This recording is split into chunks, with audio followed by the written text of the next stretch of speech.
Hi friends, welcome to our channel. Brahmamudi serial next ఎపిసోడ్లో ఏం జరగబోతోందో ఈ వీడియోలో చూసి తెలుసుకుందాం. నేను చనిపోతాను అని అన్న యామిని అసలేం జరిగింది అని తెలుసుకోవడానికి ఈ వీడియోని స్కిప్ చేయకుండా ఎండ్ వరకు చూసేయండి. రాజ్ తనకి పెళ్ళి ఇష్టం లేదని అందరితో చెప్తాడు. ఆ మాట వినగానే యామిని నీకెందుకని పెళ్ళి ఇష్టం లేదు బావా అని అంటుంది. అప్పుడు రాజ్ తాను కళావతిని ప్రేమిస్తున్నాడని యామిని వాళ్ళ అమ్మ నాన్నలకి చెప్తాడు. అప్పుడు యామిని నాకు ముందు నుంచి నీ మీద ఆ కళావతి మీద డౌట్ వస్తూనే ఉంది బావా, అయినా కానీ నువ్వు నన్ను పెళ్లి చేసుకుంటావు అని నమ్మకంతో నేను నిన్ను ఎప్పుడూ కూడా అడగలేదు. కానీ ఇప్పుడు నువ్వే నీ నోటితోనే ఆ కళావతిని ప్రేమిస్తున్నాను, ఆ కళావతినే పెళ్లి చేసుకుంటాను అన్నట్లుగా మాట్లాడుతున్నావు. ఆ కళావతి కోసం నాతో పెళ్ళిని వద్దంటున్నావా బావా? నన్ను వద్దనుకుంటున్నావా? ఇక నువ్వు నాకు దక్కవు అని తెలిసాక కూడా నేను ఇంకా బ్రతికి ఉండి వేస్ట్. నేను ఇప్పుడే నా ప్రాణాలని తీసేసుకుంటాను అని పక్కకి వచ్చి ఫ్రూట్స్ దగ్గర ఉన్న కత్తిని తీసుకొని తన చేతిని కోసుకోవాలని ప్రయత్నిస్తూ ఉంటుంది. అది చూసి యామిని వాళ్ళ అమ్మా నాన్నలు ఇద్దరు కంగారు పడిపోయి బేబీ బేబీ ఆగు బేబీ అని అంటూ ఉంటారు. యామిని మామ్ డాడ్ మీరు నా దగ్గరికి వస్తే మాత్రం నేను చచ్చినంత ఒట్టే అని అంటుంది. అప్పుడు యామిని వాళ్ళ అమ్మా నాన్నలు ఇద్దరు దూరంగా నిలబడిపోతారు. రాజ్ యామిని దగ్గరికి వెళ్ళి ఏంటి యామిని, నీకేమన్నా పిచ్చా?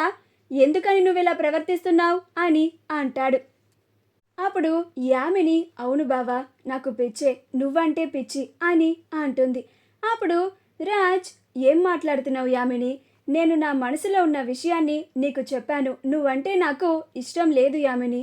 నువ్వు మొదటి నుంచి నాతో ప్రేమగా ఉండాలని నడుచుకుంటూ ఉంటే ప్రయత్నిస్తూ ఉంటే నాకు చాలా అన్కంఫర్టబుల్గా ఉండేది.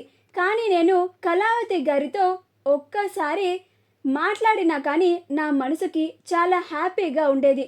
కానీ నీతో నేను ఎంత టైం స్పెండ్ చేసినా కానీ ఏ రోజు కూడా నాకు అలాంటి హ్యాపీనెస్ కలగలేదు, అలాంటి ఫీలింగ్ రాలేదు యామిని, అర్థం చేసుకో అని అంటాడు.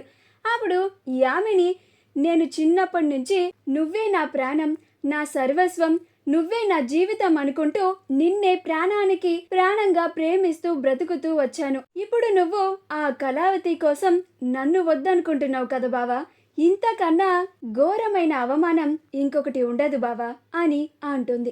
మనం ప్రేమించిన వాళ్ళు నువ్వంటే నాకు ఇష్టం లేదు, నేను వేరొకరిని ప్రేమిస్తున్నాను అని అంటే అది ఎంత బాధగా ఉంటుందో నీకు తెలీదు బావా. నువ్వు లేకుండా నేను ఉండలేను బావా. నువ్వు లేని నా జీవితాన్ని అస్సలు ఊహించుకోలేను, బ్రతకలేను కూడా. అందుకని నేను చనిపోవాలని అనుకుంటున్నాను అని అంటుంది.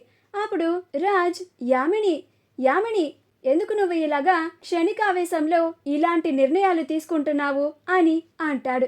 అప్పుడు యామిని వాళ్ళమ్మ అది బ్రతికుంటే అది బాధపడుతూ మమ్మల్ని బాధ పెడుతూ ఉండడం కన్నా చనిపోవడమే మేలల్లుడు గారు అని అంటుంది. ఆ మాట వినగానే యామిని వాళ్ళ నాన్న వైదేహి ఏమంటున్నావు నువ్వు అని అంటాడు. అప్పుడు యామిని వాళ్ళమ్మ మరింకేమనమంటారండి, మన కూతురు అల్లుడు గారిని ఎంతగా ప్రేమించిందో మీకు తెలుసు కదా, వాళ్ళిద్దరూ ఇష్టపడ్డారు అనే కదా వాళ్ళిద్దరికి మనం పెళ్లి ఏర్పాట్లు కూడా చేశాము. తీరా ఎల్లుండి పెళ్లి అనేసరికి ఇప్పుడు వచ్చి అల్లుడు గారు నాకు యామిని అంటే ఇష్టం లేదు, కళావతిని ప్రేమిస్తున్నాను, తననే పెళ్లి చేసుకుంటాను అంటే మన కూతురు అది విని తట్టుకోగలదా? అల్లుడు గారు లేకుండా బ్రతకగలదా అని అంటుంది. రామ్ నువ్వేమనుకున్నా పర్లేదు, కానీ నువ్విలాగా పెళ్ళి చాలా దగ్గరికి వచ్చిన తరువాత యామిని అంటే ఇష్టం లేదు, నాకు ఈ పెళ్ళి ఇష్టం లేదు అని అనడం మాత్రం కరెక్ట్ కాదు రామ్ అని అంటుంది. అప్పుడు రాజ్ నాకు తెలుసా ఆంటీ, నా డెసిషన్ మీ అందరినీ బాధ పెడుతుందని అని అంటాడు. అప్పుడు యామిని వాళ్ళ నాన్న బాధ పెట్టడమే కాదు రామ్, నా కూతురు చనిపోతాను అంటుంది, నువ్వు యామిని మెడలో తాళి కడతావా లేక తన మెడలో ఉరితాడువి అవుతావా అని అంటాడు. అప్పుడు రాజ్ ఏంటంకుల్ మీరు కూడా అలా మాట్లాడుతున్నారు అని అంటాడు. అప్పుడు యామిని వాళ్ళ నాన్న మరి ఒక ఆడపిల్ల కన్న తండ్రిగా నేను ఇంకేం మాట్లాడాలి అల్లుడు గారు అని అంటాడు. అప్పుడు రాజ్ ఆలోచిస్తూ ఉంటాడు. యామిని రాజ్ ఆలోచిస్తున్నాడు అంటే ఖచ్చితంగా నన్ను పెళ్లి చేసుకుంటాడు. నేను ఇలానే చనిపోతాను అని రాజ్ని బ్లాక్మెయిల్ చేస్తే కన్ఫామ్గా బలవంతంగా అయినా సరే నా మెడలో తాళి కట్టి తీరతాడు. నాకు రాజ్ గురించి బాగా తెలుసు. అందుకనే కదా నేను ఇలాగా డ్రామా ఆడుతుంది. లేకపోతే నేనెందుకు చనిపోతాను? అయితే గీతే ఆ కావ్యని చంపేస్తాను. ఏం చేసైనా సరే రాజ్ని నా సొంతం చేసుకుంటాను అని అనుకుంటూ ఉంటుంది. అలా రాజ్ ఆలోచిస్తూ ఉంటే యామిని రాజ్ని గమనిస్తూ ఉంటుంది. అలా యామిని, ఏంటి బావా ఇంకా ఆలోచిస్తున్నావు? ఇప్పటికీ కూడా నువ్వు నన్ను పెళ్లి చేసుకోవడానికి ఇష్టపడడం లేదు కదా? నేను చనిపోతాను బావా అని కత్తిని తీసుకొని తన చేతి మీద కోసుకోవాలని ప్రయత్నిస్తూ ఉంటే అప్పుడు రాజ్, ఆగు యామిని అని అంటాడు. అప్పుడు యామిని, లేదు బావా, నన్ను చనిపోనివ్వు. నువ్వు నన్ను ఎలాగో పెళ్లి చేసుకోను అని అంటున్నావు. నేను నువ్వు లేకుండా అస్సలు బ్రతకలేను అని అంటుంది. అప్పుడు రాజ్, లేదు యామిని, నేను నిన్ను పెళ్లి చేసుకుంటాను అని అంటాడు. ఆ మాట వినగానే యామిని చాలా సంతోషపడిపోతూ ఉంటుంది. తన ప్లాన్ సక్సెస్ అయ్యిందని చాలా సంతోషపడుతూ ఉంటుంది. అలా యామిని, ఏంటి బావా ఏమన్నావు అని అంటుంది. అప్పుడు రాజ్, అవును యామిని, నేను నిన్ను పెళ్లి చేసుకుంటాను అని అంటాడు. అప్పుడు యామిని, మరి ఇందాక నీకు ఈ పెళ్లి ఇష్టం లేదు అని అన్నావు కదా బావా అని అంటుంది. అప్పుడు రాజ్, లేదు యామిని, నువ్వు నేను నిన్ను పెళ్లి చేసుకోకపోతే చనిపోతాను అని అంటున్నావు కదా, నా కారణంగా ఒక ప్రాణం పోవడం నాకు ఇష్టం లేదు అని అంటాడు. అప్పుడు యామిని, నాకు తెలుసు బావా నీ గురించి. నిన్ను ఈ పెళ్ళికి ఎలా ఒప్పించాలో నాకు చాలా బాగా తెలుసు.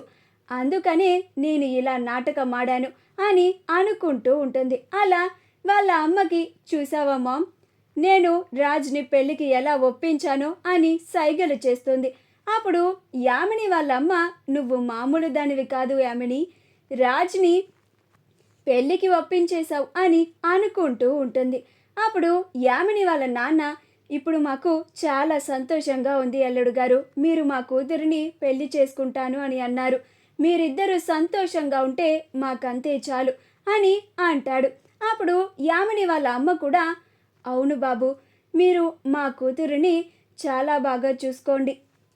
మీరు మా కూతురిని మాకంటే బాగా చూసుకుంటారు అని అనుకుంటున్నాము. మాకు మీ మీద చాలా నమ్మకం ఉంది. యామిని మిమ్మల్ని చాలా గాఢంగా ప్రేమిస్తుంది అల్లుడు గారు అని అంటుంది. మా వీడియో కనుక మీకు నచ్చినట్లయితే లైక్ చేయండి, షేర్ చేయండి, మా ఛానల్ని సబ్స్క్రైబ్ చేసుకోండి. పక్కనే ఉన్న బెల్ ఐకాన్ని క్లిక్ చేయడం మాత్రం మర్చిపోకండి.